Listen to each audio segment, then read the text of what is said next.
right, welcome to New York Cycling Culture. I'm here with Lucia Deng, CRCA President. You have been for 2 years now. 2 years? Yes. Yes, okay, yes. We're sitting here at a wonderful Veselka restaurant.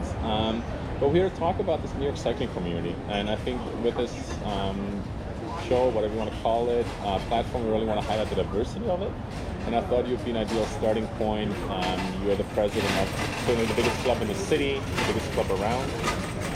One of the oldest in the country. I've seen different things online, whether or not it's the biggest or the oldest, but it's up there in both. And I think in that it carries a lot of weight. At the same time, I also want to, and I think you see a lot of what's going on in the larger cycling community through the club and being the president. But you're also a woman of color. We just talked about you were not born in the United States. I think you have a lot of I think you will have a lot of interesting perspectives on cycling and road cycling in particular here. So, Lucia Deng, you're the CRCA President, the Century Road Club Association. I stumble over that still sometimes. Everyone only says CRCA. I've heard it's kind of a very old-fashioned sounding name, but hundreds of people in there. You're a lawyer by profession, but you are in some ways a native New Yorker. Or how would you? What else do we need to know about you? Yeah, I am. I mean, so I was born in Beijing, China, but I moved to New York at a young age, around 5 years old, when my dad came here for grad school. Okay. Wow. So I lived on Long Island pretty much most of my life, and then I went to upstate New York for college. I lived in Boston for a couple of years for law school, and then I came back to New York, and I never really left. So certainly East Coast road. I do, yeah. I mean, I do identify as a New Yorker for sure. Yeah. There's just a certain energy about this place. And in terms of bikes, I mean, I was a normal kid living in the suburbs, rode bikes. That's how we got around to our friends' houses and stuff. But it really wasn't until I was an adult that I really called myself a cyclist, I guess. It wasn't until I was actually out of law school and working and found it through a friend that I started becoming a more like a rider, a cyclist. Right. That makes sense. So, like many people, you rode bikes kind of to get around the neighborhood or whatever. Out on Long Island, that felt safe? That was a thing, fun thing to do? Or so when I mean, as a kid, I mean, you're riding on residential streets.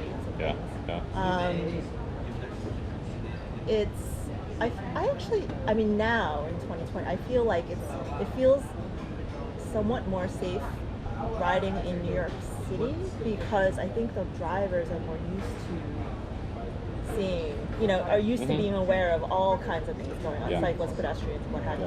Whereas out on Long Island, it's getting better. There are more bike lanes, but it's because it's less common and less pervasive.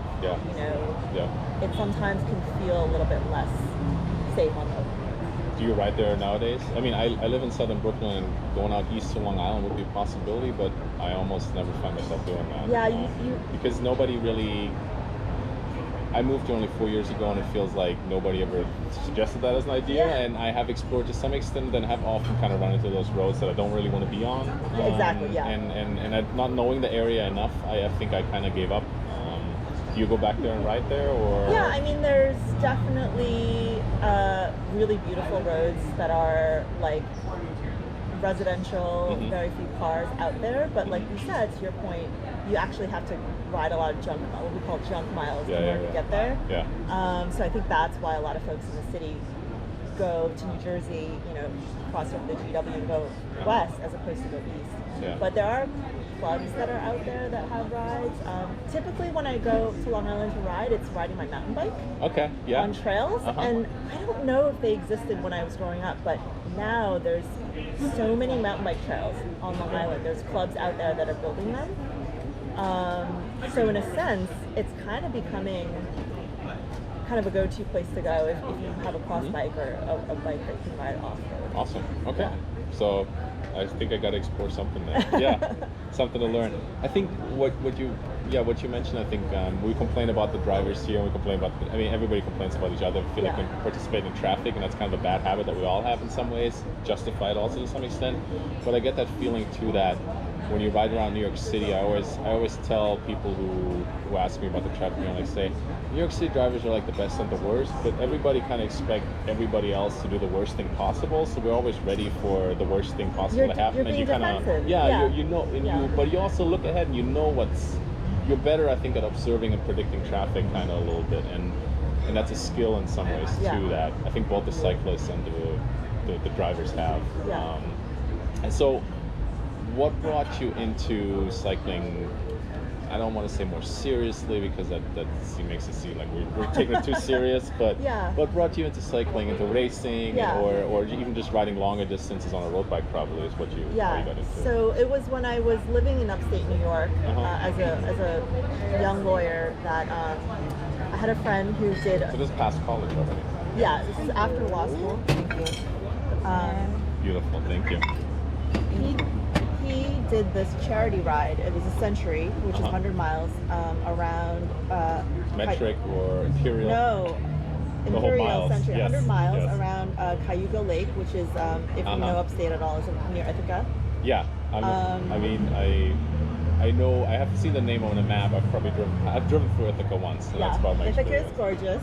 Yes. Everyone loves using that tag phrase, but I essentially was his support one year, him and a friend, and I kept thinking to myself, wow, I kind of want to, that looks fun, I want to do it. Yeah. So then after that, I went out and bought my first road bike and started training. So the following year, I did that as my goal. And I remember when I first started, my bike was a entry-level Specialized Sequoia that was like $700, and you're like, how is a bike that expensive? You know, as a kid, you used to go to Walmart or Sears.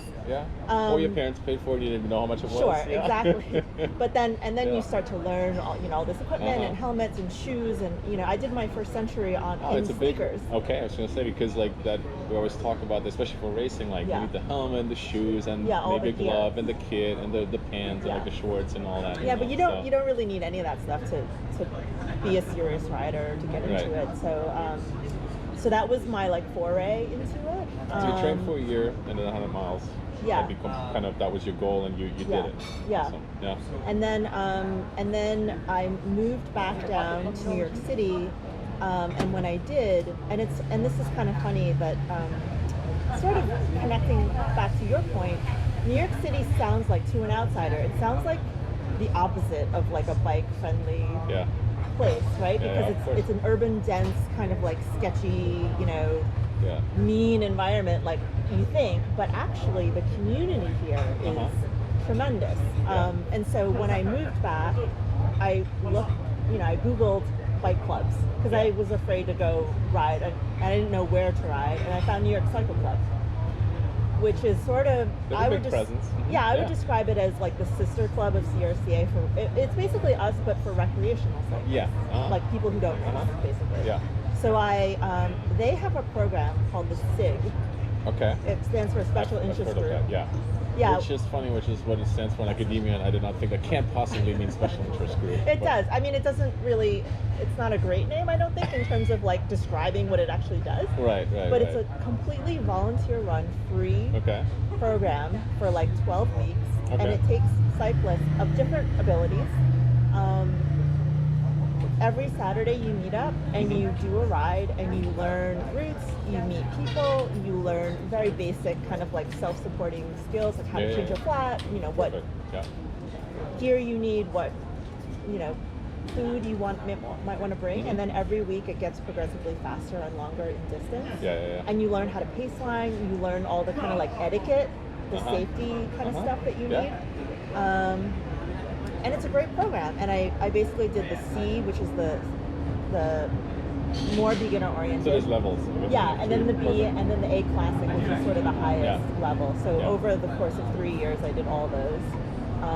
And then once that was over, I led, so I went back and volunteered as a ride leader. Wow, okay. But then for myself, I'm kind of a competitive person. So that's really how I found bike racing, was after the SIG. We're not going to get into any lawyer stereotypes now or anything. So, No, I mean, I was like, well, what's the next challenge? Right. Yeah. And so at the time was when Evelyn Stevens, if you remember her, was big name in exploding US cycling. on the scene, and she That's came before up. my time in New York. Sorry. Yeah, she came up through CRCA. Yeah. And so she, one of the CRCA sub teams at the time, it was New York Velocity. They had a women's team as well at the time, and they did a meet and greet ride with Evelyn Stevens in Central Park. Okay. So I did that, and then I was like, all right, I'm going to do the clinic that CRCA puts on to introduce riders to racing, and that's how it all started. Did you know who she was before, or did you know enough about kind of cycling and the culture around it that you knew she's a big name, or was it more like, who's this person, I want to go there, and you kind of got inspired by her? Yeah, I mean, through New York Cycle Club, I had started to, I've never been a huge follower or spectator. I don't really watch any sports. I don't watch football, basketball, you don't have whatever. To care, right? Yeah, but I enjoy doing sports. That's always sort of been my thing. But yeah, for sure. Just seeing someone who was like a fund, like a finance person, all of a sudden discover that she's like phenomenal at bikes and then rise through the ranks so quickly, it was just really inspiring. That's awesome. Yeah. And she was not a baby either. She was probably in her late 20s. Right, yeah.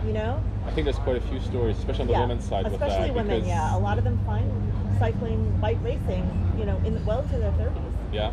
Well, and often there isn't the infrastructure like there is on the men's side to this actually being a viable profession later, to be a professional cyclist, right? And I think that's coming now, maybe that's changing, but anyway, so you're really kind of in advertisement here for New York Cycling Club, but you're the president of CRCA. What's the role of CRCA then? Is it to bring, we don't have these programs that the New York Cycling Club has, really, to that extent. I think that beginner program the SIG program that you just mentioned. What do you see the role of the club and kind of your role within that too then? And as your longtime board member, I think I can ask you that question. You have the experience with the organization. I mean, CRCA, I think a lot of people who are not in CRCA don't realize we are a not-for-profit, completely volunteer-run club. So, I think year over year, what programs we put on and what races we put on and what we do are oftentimes dictated by who's on the board and who the teams are and who's the person who's going to step up and like lead this thing.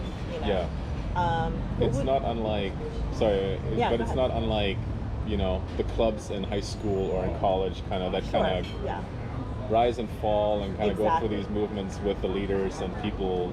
It depends on the volunteers and people investing time and really all the sweat and blood kind of. I mean, the one thing I will say is that we have a great coaching program. So once you are a CRCA member, you can participate in as many of our they're all free coaching sessions as you like. And they're kind of focused on specific skills, but so there's that. And I think while we don't have a SIG-like program, I think our teams actually provide a lot of that same membership. So CRCA has over 40 sub-teams. Right. And I think each team has its own personality, and has its own kind of, like, some are very development focused and are looking to bring new riders and help develop them into like higher category riders. Some are already people who have been racing a while and they just kind of like want to race with their buddies and wear the same kit. So it really runs the gamut. Which is a beautiful thing too, right? So, I think so. But I think within that structure, there's some organic kind of rider development that's happening. But then, is there a minimum level of kind of skill and what do you want to call it, stamina or cycling experience necessary to join the club? Do you feel that that's the case, or do you really think we could take on, or a sub-team could take on really anybody and make them a cyclist if they wanted to be?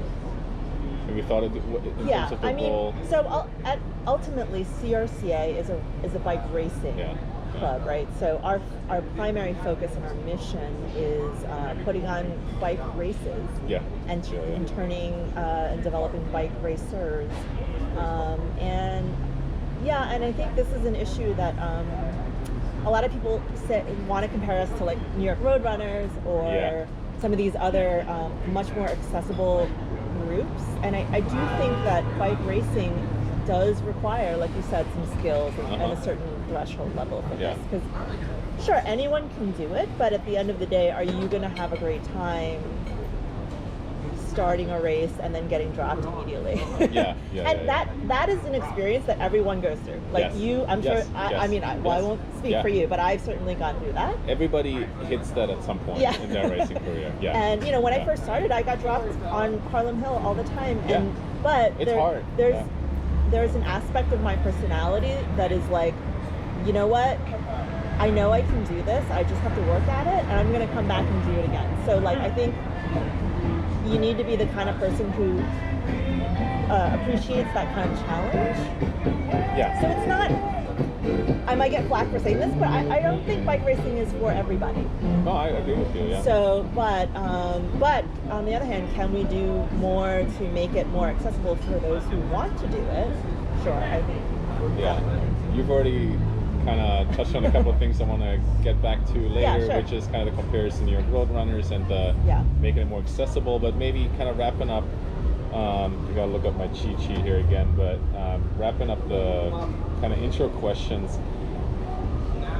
Kind of talked a lot about kind of the New York cycling community a lot already. There's a big picture. Yes, please, thank you. What kind of comes to mind when you think of New York cycling community?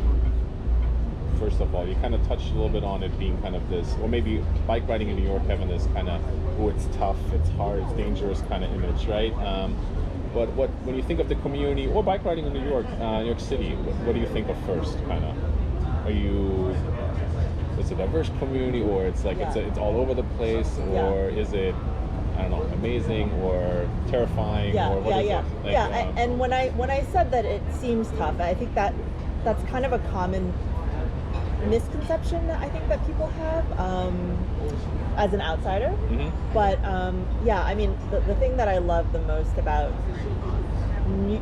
it's New York City in general, but New York City cycling community in particular is the diversity. And when I talk about diversity, I'm not necessarily talking about racial diversity, but just literally there are folks, there's all different kinds of riders, bikes, people. There's the like completely decked out spandex bike racer to the kid on a little Strider bike, you know, and especially now that we have the open streets, you're actually starting to see families out with little kids riding the street. There's commuters, there's the kids popping wheelies, you know, there's they're really good at that too. I wish I could. I was just to say, I want to learn how to do that. There's a BMX scene, there's a fixie, a really robust track fixie urban scene. And you know, your quote unquote everyday commuters, but I mean, there's really a community for every kind of rider. And I think that's the beauty of it.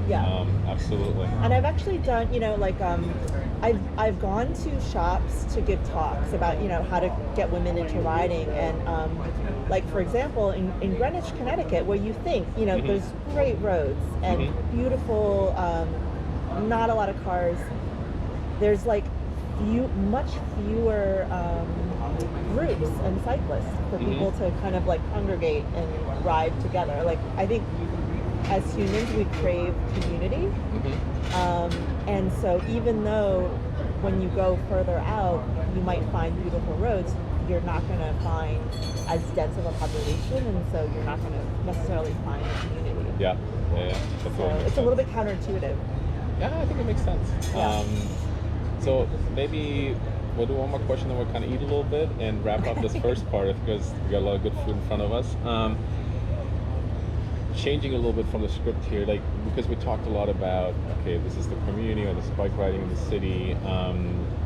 Somebody moving to the city, which obviously happens here all the time, right? Whether they want to get into bike riding or where they already have raced some, like, where would you recommend them kind of to turn? I think CRCA is a good place if you want to, like you said, to racing, or even a little bit more ambitious riding, but ultimately with the goal of racing maybe. what kind of advice would you give people, places to connect to or people to connect to, or how do they get a feel for?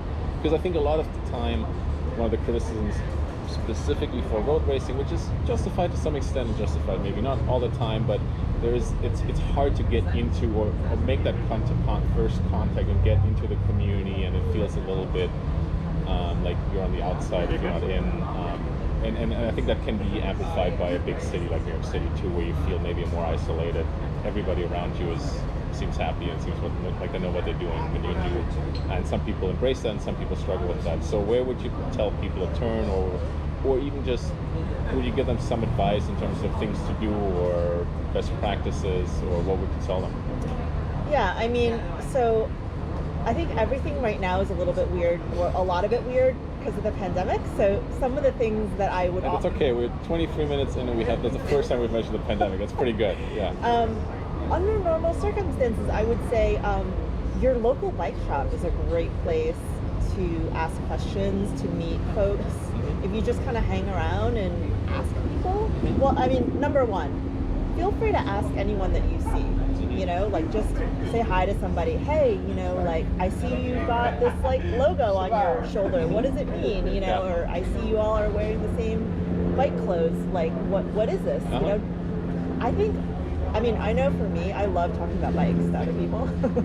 So if anyone were to stop me on the street, and people have done that, coming from CRCA races, I'll tell them about CRCA. I'll tell them, so just don't hesitate to ask somebody. And the stereotype of New Yorkers being kind of standoffish, I mean, I don't really think that's true. I think if you really were to put yourself out there and ask, that's a great way to find out. So in addition to bike shops, I think there are certain clubs like Rafa Cycle Club.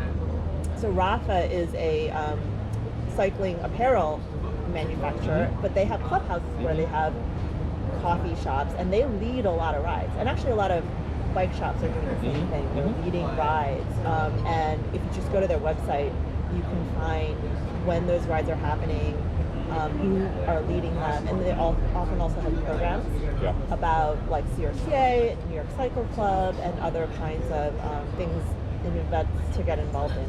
Again, now that we're under lockdown still, sort of, a lot of those opportunities are postponed, but in 2021, everyone should check out REI, check out Rafa, go to crca.net, go to nycc.org, go to your bike shop. And I'll put some of those links in the YouTube description. Bike New York is another great one. Transportation Alternatives does a lot of programs. And actually, recently, I think because I've been actively trying to find other programs run by Black and brown folks in the city to partner with through CRCA. There's a lot of programs out there that are not affiliated with a particular pre-existing club or organization or shop. And you can just find them on social media. I mean, that's a great way to Instagram or Facebook to find things.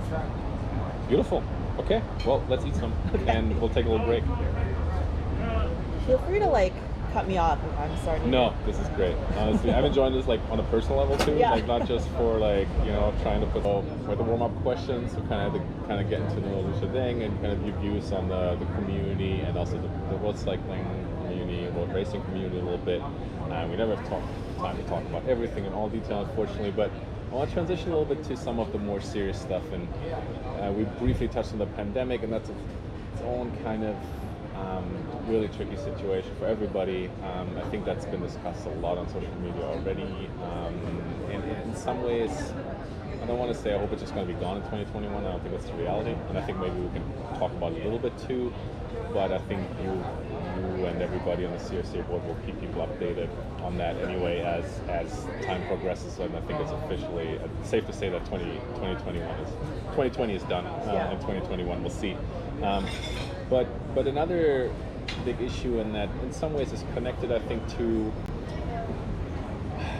it's not connected directly to the pandemic, but it has come up with the pandemic and maybe has gotten more attention to as the pandemic has kind of been going on, is that question of social justice and especially racial equity or inequity. And I think one of the several reasons why I wanted to bring on you and the board made a pretty clear statement which several organizations did, I think, but not everybody in the cycling world that I saw was that clear. And I just kind of want to quote from a part of it, so just kind of we get a little context. But this was an announcement on June 4th that was posted on the CRCA website by you, I think. But there's probably, you can tell me more about constructed by or written by the co-written by the board. And part of it is we also must recognize the sport of cycling, sanctioned bike racing in particular, has been complicit, if not direct, and willing participants in these systems of oppression. And you've talked about the systems of oppression before, so again, this is a quote, I'm cutting a little bit. When I say the sport of cycling, I'm explicitly referring to our sports governing bodies, UCI, USAC, New York State Bicycle Racing Association. I don't know if there's a way to pronounce that acronym. NYC-area. Okay, sorry.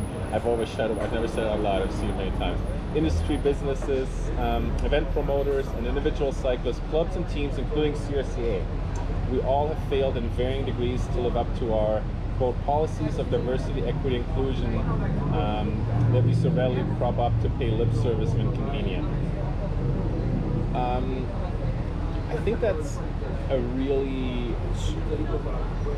strong, not in the sense of controversial, but a really confidently stated. I think it's confidently stated, and I think it's also calling out the club and the bike culture and community and the industry and everybody connected to it in a lot of ways for a little bit more action. What's the feedback then? And you can tell me more too, kind of how you got to that point, maybe that you wrote this. Yeah, I mean, I've gotten nothing but positive feedback.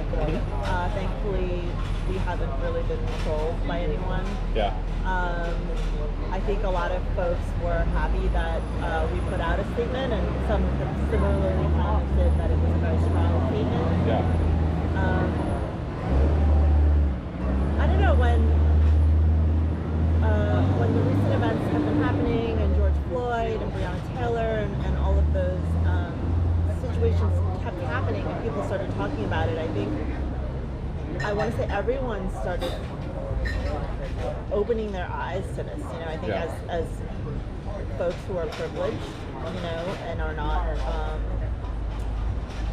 don't have to deal with this on a daily basis like our fellow Black and brown and indigenous people have to. We were privileged enough to not have to think about this all the time. Yeah. So now that we do, I think it's important for all of us to kind of like reevaluate ourselves and really see how we are contributing to this problem. And the reason why I called everyone out is more to just say, like, everyone has a part in this, and everyone has ways that they can improve what they're doing. You know. So I think the bike industry, I mean, if you just look at for example, the pro Peloton, there's very few riders of color, and specifically there's very, very few women of color who are professional bike racers. And even though New York City is so diverse, the road cycling community is not necessarily representative of the diversity of our city, and I think that's a problem. Can I stop real quick there, because there's a thought that was on my mind, and is that coming from another place? I kind of started, I was at Penn State, and I kind of started road bike riding there, and Penn State's a pretty wide place, and you know, and you don't think about it in that moment. You're just starting your sport, and it fits the culture. And I went to Arizona, and you know, there's some diversity, but it's a predominantly white sport for sure. And Arizona is largely white too. And then you come here, and at least for me, it's as diverse as it. Maybe it's the most diverse. I don't want to. It's not a competition, right? I'm sure there's other very diverse cycling scenes and communities in the country, but you come here and maybe you forget that it's still predominantly white and not as diverse as it could be, and maybe should be, because you see, you know, the ladies and the guys from the Dominican Republic, from Puerto Rico, you were born in China, I'm from Germany, you have the folks from Guyana, you have, on letting everybody, like Mexicans, like there's so many different nationalities, cultures, ethnicities, lots of Japanese, Koreans, like Russian, everybody, and then it feels so diverse, right? And I think, and I fully agree with you that when you're at the start line of CRCA races, it's actually a little less diverse sometimes, and I wonder if we can talk about that a little bit. Than some of the other races in the city are, and maybe that's just my observation. I don't have hard numbers on that. But is it that we kind of are too complacent then because we feel like, oh, it's so diverse here, we don't need to do more? Yeah, I don't know if I know the answer to that question. No, But I mean, well, first of all, we don't, as far as I know, we don't keep track, or in NYC-area and USAC don't keep track of ethnic background. I've never seen that, yeah. Yeah, so I know CRCA, we don't keep track of that information. But, well, the interesting Should we? I don't know. I don't know the answer to that question. Yeah, I don't either. My intuition says no. Our board this year is comprised of 3 women, 2 Asian folks, and 1 black. So out of how many total? 11. 11. Okay. So it's a fairly diverse board, and I think that I forget if you asked that question at the beginning or not, but I think that speaks to the issues that we care about this year, and probably contributes to the strength of the statements that we wanted to make. Earlier this year, too, we made a statement about trans inclusivity as well. So those are issues that are very important to me personally. But I mean, there is more diversity, I think, for sure, in CRCA than there are in other clubs, and in New York City than there are other places. And I do think that maybe our perceptions are a little bit skewed, also depending on who your tight circle is. I know Veselka is Veselka is led by a person of color. Yes. And he tends to recruit folks that are more diverse, and I think that's actually the whole point, right? It's representation matters. So when you have a leader who is out there looking for people and makes it a priority, and he himself shows that, right? Yeah. That becomes a safer space for all different kinds of people to gravitate towards. Yeah, you bring up our team, so I'm just going to kind of bring my own perspective because, again, I think we talked a little bit before we officially started the conversation about how everybody's just kind of learning and reflecting a little bit, and hopefully at least a little bit. And yes, we're kind of this very international. I call this our team. It's interesting. I call it international, but in some ways it feels of this like European American. Japanese mix, which in some ways feels very much still white, right? And even though maybe some of us would identify as of color, right? Maybe they wouldn't, and maybe they. I don't know. I've never asked them that question, to be honest. And I still look at our team like we don't have a single black person on the team. We had one, and there's reasons why people move to other teams and move around, and that's normal. I think that has not necessarily anything to do with race, but it could of course. But I think. I don't look at the team in some ways as all that diverse. It is in some ways it is, but then in other ways it isn't, right? And I don't think again it's a competition where you have to be perfect about that. And in some ways maybe that's the beauty of. We'll talk later. I want to talk a little bit about maybe the potential disadvantages of the sub teams that we have at CRCA, but that's one of the beauties that you have lots of groups that can express themselves in different ways and find different ways to kind of mix and mingle or create their own spaces that they feel good in, hopefully. I mean, I do think, CRCA is, as you mentioned, it's a Central Park based club. Most of our races occur in Central Park. That's where we have permits. And I think it's maybe a little bit reflective of that community, of the Manhattan community, as opposed to other races that happen in Floyd Bennett Field or Prospect Park.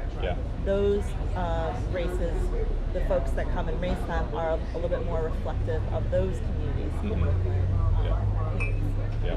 So while I'm not accusing anyone or team or organization in particular of being racist or anything like that, but I do think that by virtue of many factors, one of which is location, right, and accessibility, I think that produces a different demographic. Absolutely. In our clubs. I mean, I live in southern Brooklyn. I ride an hour in the morning to the CRCA races, which if we start at 5:30 or 5:40, I think about it twice sometimes. And it does feel, and it is a Manhattan-based club. I think we can say that. And I think I just want to briefly say the Central Park, Prospect Park in Brooklyn, and then Fort Benefit all the way in southern, very Queens, the very end of Brooklyn. Those are kind of the three main race locations. And I think you're right that to some extent determines who shows up, right? I think you get more people from Long Island sometimes too at Fort Bennett because it's a little bit more accessible with the car. So that can affect that. So what do you think the club can do other than put out a strong statement? Have you thought about particular measures, or are you just kind of trying to push the teams and the people who are leading the different sub-teams, which kind of function on their own to some extent, but obviously are all part of the larger club? You just kind of, do you want to push it a little bit in terms of the conversations, or are you going to say, here's a concrete thing we can do? I mean, so when we first started talking, I said that I'm also still learning this process and unlearning a lot of And I think stuff. I just want to say that also again in front of the camera, like, it's perfectly normal and fair and fine, and I think nobody is like perfect on any of this, and it's hard to talk about sometimes. Or a lot of times. And so I don't have all the answers, but and one of the things that I took away from a session that I had with Courtney,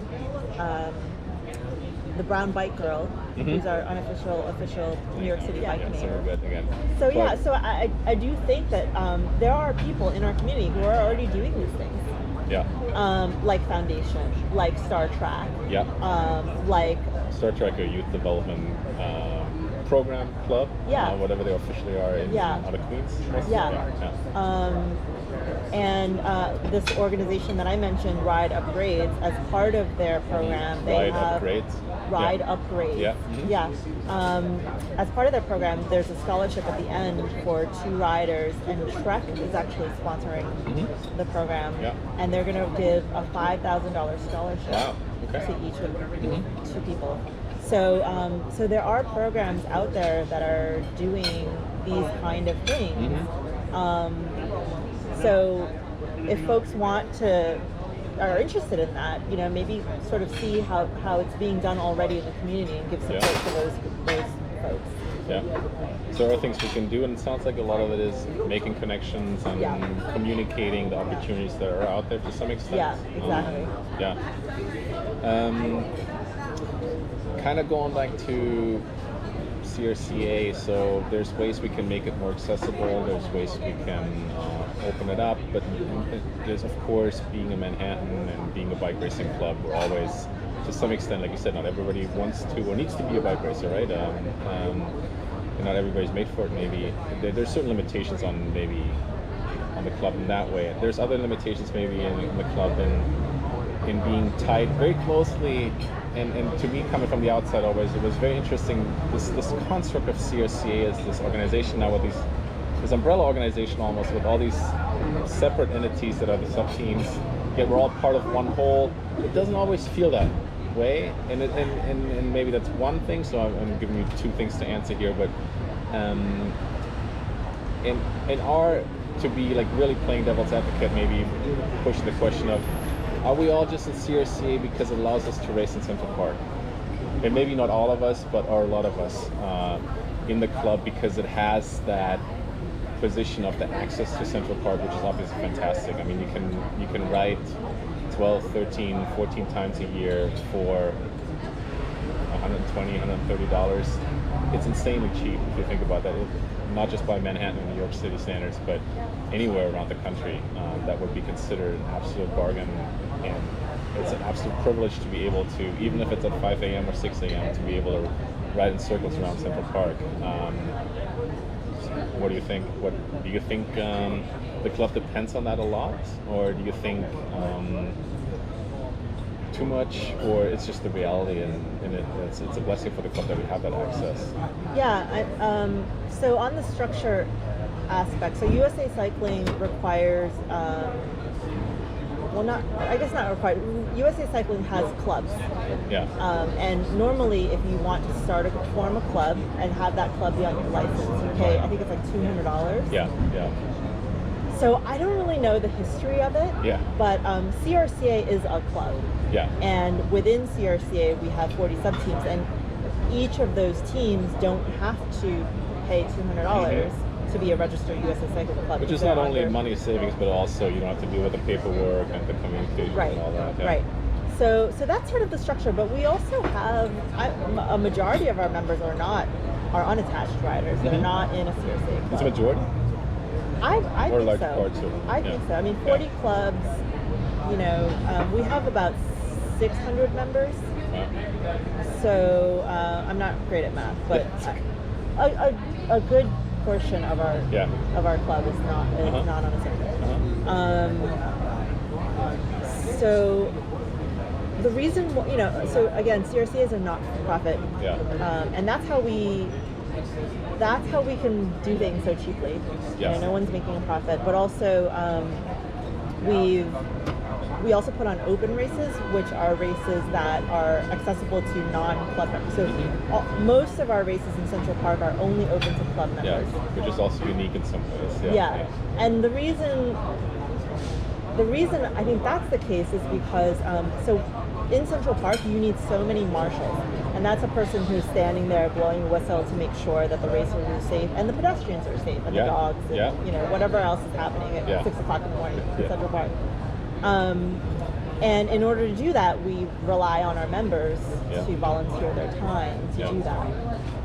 So I think every year there's always a conversation within a board about, yes, it feels like that. You know, can we make more of our races open races? Should we do away with, you know what I mean? Like, because we have a lot of my friends are not CRCA members, but they race for other clubs and teams. And, you know, when I try to ask them, well, why don't you want to be a CRCA member? They're like, oh, well, we don't want to do the marshalling, and you know, and there's all these other like this and that.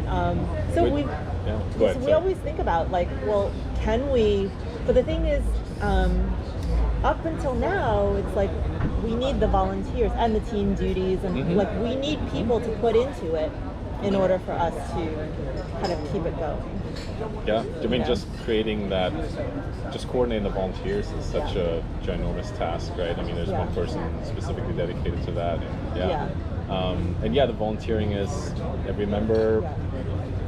There's certain ways to get out of it a little bit, but for the most part, every member has to be a race marshal and stand there in Central Park for 2-3 hours and wave, at least have a whistle and help make the race safe. And I think that is a thing that people kind of groan and moan about a little bit, and I think it's a small cost still compared to when you compare it again.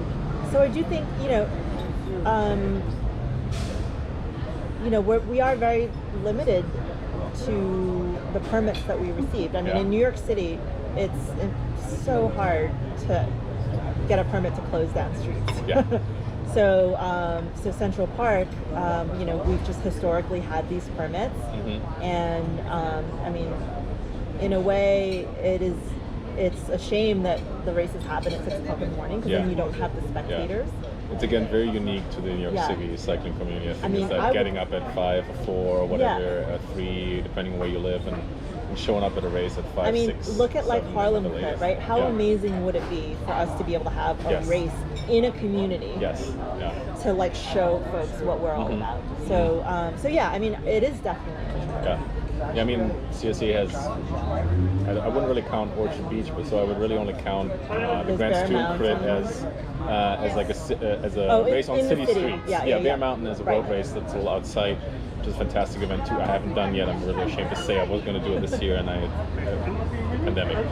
This year I can blame the pandemic. Before I can only blame me. But and you touched on the permits, and anybody who's ever tried permitting anything in the city knows how difficult it is to get anything permitted, and not even, again, this is before COVID, and I think that we have to be very grateful as a club. It's such a fantastic experience to have these races, right? In a lot of ways, I think that is why people join, but it also maybe keeps people out. And then I think especially when you look at some of the women races who aren't part of CRCA, there's very few female races for women. I think Floyd doesn't offer it. Prospect Park doesn't have it. There's reasons that well, we Floyd can argue did about. This year last year. That's right. Last year and this year they did add, which was a great. Absolutely. But we missed the races in Prospect. Yeah. Charlie. I'm hoping to talk to Charlie at some point. Yeah. Every year, I'm like, Charlie, they all come have on. their reasons. I'll bring people out. Let's go. Yeah. No, I think a lot of what happened, it was amazing. Like, we used to have 40 women come out, and majority were CRCA women. We had a series. This is at Prospect Park? Yeah. Queen of the Mountain, polka dots. But I think we're both limited. Charlie, who runs the Prospect Park, and us, we're both limited by the dates that we get, and they're given to us by the park. So I think when they started to conflict, through nobody's fault, then there's only so many people racing in our community, and if they happen at the same time, of course the CRCA folks are going to stay and race CRCA. Sure. Absolutely. Because there's a team cup on the line, or whatever. So. And I think that's a tough thing, and I think the race promoters, CRCA, Charlie, who runs the Prospect Park races, Tom Haynes was taking over the Floyd Bennett one now, for what I understand. They're limited also by how many can they run, and especially in the parks, that's such a tricky question. But the thing is, with Central Park, it's exponentially more requirements for marshals. So that's a big hurdle that we all have to consider, and we've definitely talked about how can we professionalize it. I mean, ideally, thank you. If I had a my next question. List, I would love to hire a director of operations. Okay. An executive director. Oh no, I have no idea. Sorry. What do you envision that person would be doing? So, like somebody who was a race director, promoter, and more? Or, So essentially, this would be a staff person, an employee who is in charge and oversees all of the race operations, taking out permits, scheduling, doing the bike reg stuff, coordinating with we already have actually a ton of staff, like they're all part-time people, but the people who come in and set up the cones, Sergio, we have Masa who comes and helps us set up our tents in the morning. Paulette's no longer with us, but Allison and Cheryl now manage all the paid marshals. So someone who's kind of in charge of that, and the board can still remain, but can sort of do more of the overseeing and figure out some of these maybe advocacy issues but focus less on the operations, which takes a lot of time, and I think is the thing that probably prevents more people from volunteering. Because if you look at any other nonprofit, there's an executive director or a staff. The board members are not the ones who are running. No. They're the volunteers, but they're professionals who are taking care of everyday business. So ideally, that's where we could get CRCA to. And you mentioned that kind of coming in. I read an interview on the To Be Determined website with you, and you kind of mentioned that maybe that's something to explore. How realistic is that, given that nonprofit volunteer-only structure? Is that always going to be the conflict, that we're so big and we have Central Park that has so many requirements and we're trying to do so many things, and I say we, and I haven't done any of that, I'm just racing. You're doing these things. I feel as a member that we are doing that as a club, and which I'm really grateful for, but is that realistic? Is the club going to be able to generate enough money to hire someone? And everybody's always, look at New York Road Runners, how big they are, and the New York Marathon, and yada yada yada.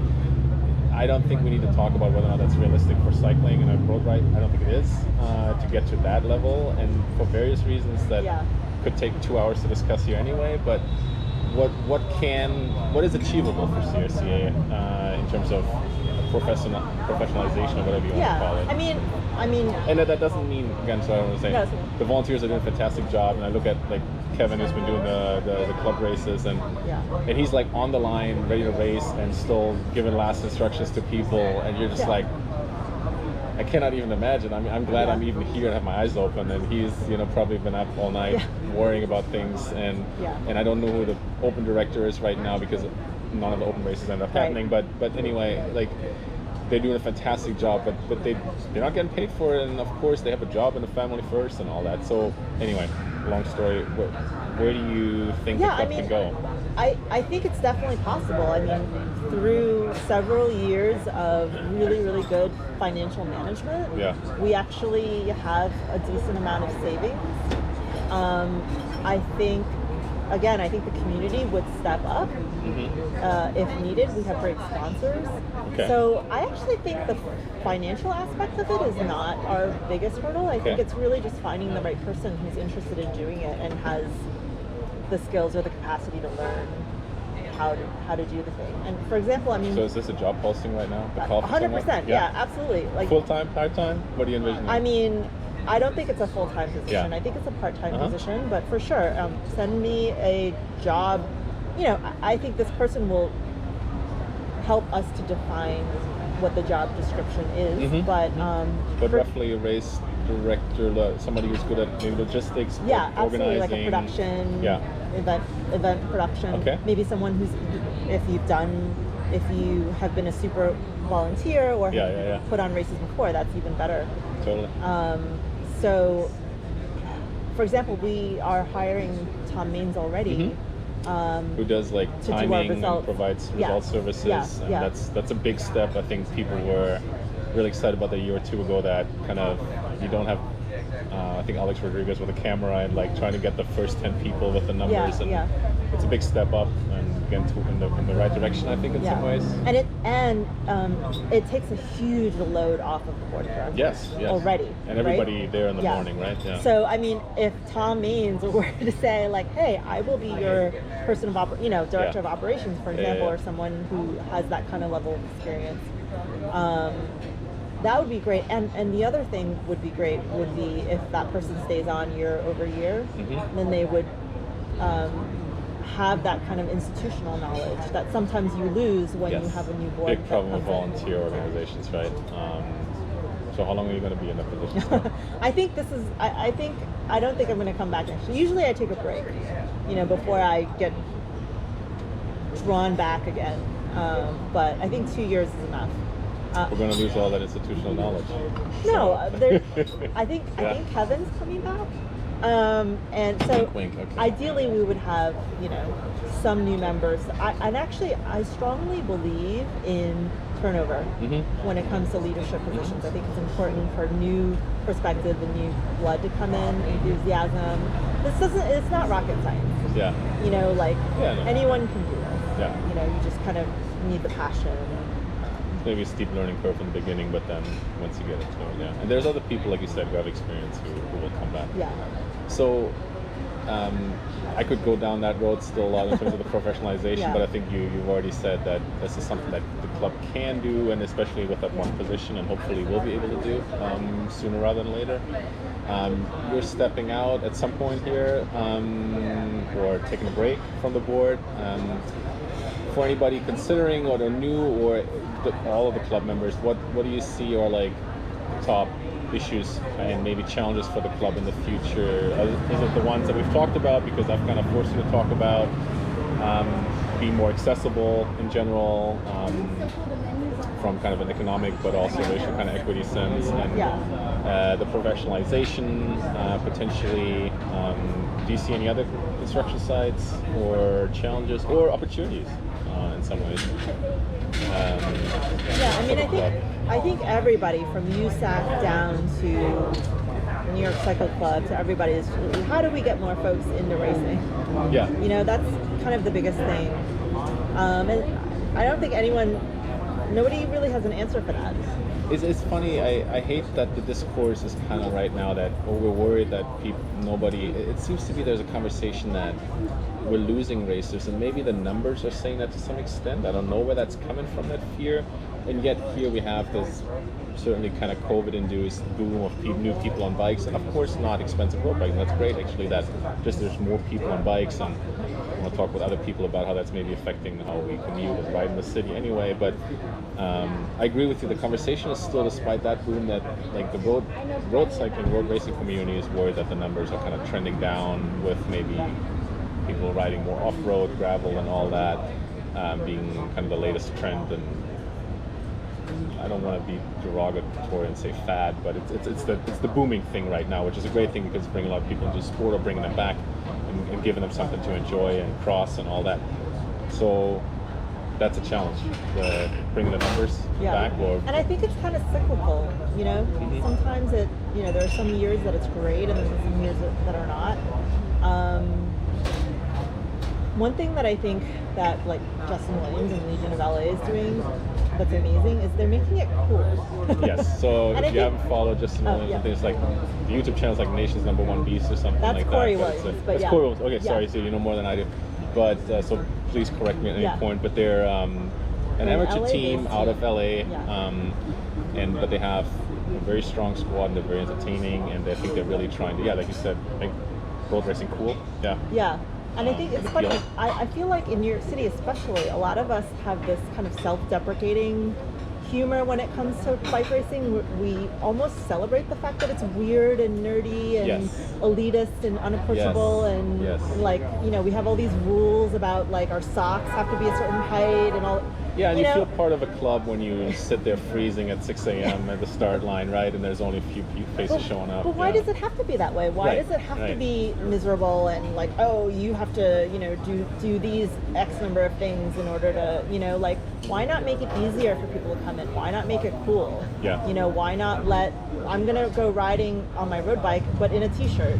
Yeah. And that's cool. Yeah. You know, I think there needs to be a shift in like the mentality of what's kind of acceptable. I mean, look at like Red Hook Crit, for example. That thing is unfortunately not anymore, but temporarily, right? But that draws such a different crowd, you know, of really diverse folks who maybe are just there for the running race, you know. So I'm really bummed that COVID happened because Grand's Tomb this year, usually it's in March when it's cold and miserable, and this year it was going to be in June.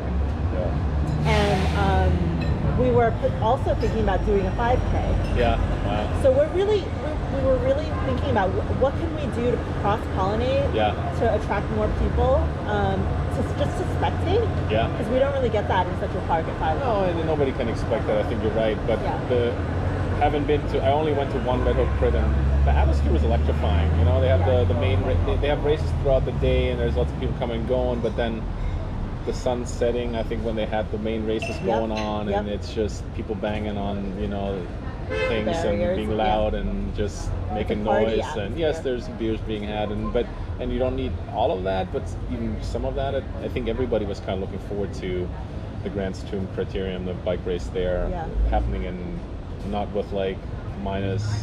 And that's really why cyclocross is so popular, and gravel and mountain biking is because it's a lot more of a like laid back, like race whatever bike you have, and you know, wear whatever you want, and there's not so much of a this is the like mold that you have to adhere to in order to be a part of this, right? And so I think if we can kind of like open it up more and just be more open to like different ways of entering the sport, I think we can